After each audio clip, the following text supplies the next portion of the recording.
Right, our second week of book club, we're going to hit chapter number 2, which is desire. So the idea here is that you cannot obtain anything unless you truly have a dominating desire to go achieve it. So let's go back to Barnes. So Barnes desired so much that he was going to be a partner of Edison's, that he went after it with everything that he had, literally with everything that he had to make it happen.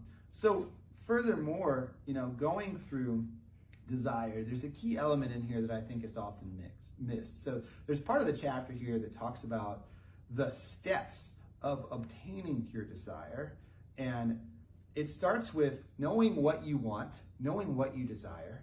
Then you have to visualize what it is that you desire, visualize what it feels like to obtain what you desire, establish a definite date that you're going to obtain whatever this thing is, and then create a definite plan for obtaining this thing. Write out the plan and continue to recite it, follow it, study it, so that you keep reminding yourself of the plan to accomplish what you desire. Now, I think this is, it's only a small part of this chapter, but it's probably the most important part, because the question is, can you desire your way to success? No. You can desire it, but you have to still take action. So I think that we all have burning desires inside of us. The question is whether or not you take action to achieve them. So I think the action in here is the key piece of this chapter of desire. But it really does start, well, first of all, it starts with a thought. The thought leads to a desire for a thing, intangible or untangible, and then you go after it, right? You go after this thing, and that is the action piece. So there's a whole back part of this chapter that I'm not going to dive too deep into, but it talks about how a desire can even outwit Mother Nature.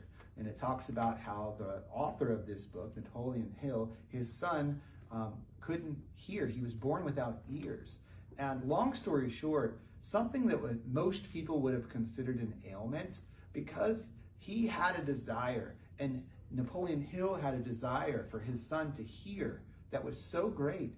Eventually, his son went on to be part of creating hearing aids and then selling them and promoting them to people all across the world, which essentially, one person's desire to hear an audible sound when they couldn't led to an invention so great that it changed the world. And that's pretty amazing. And this is something that at the time, everybody said couldn't be done. Imagine how many things exist today that stem from something that everyone said could not be done. And that's the key to desire. You have to desire it so much that you're willing to go against all the naysayers and make it possible when it seems impossible.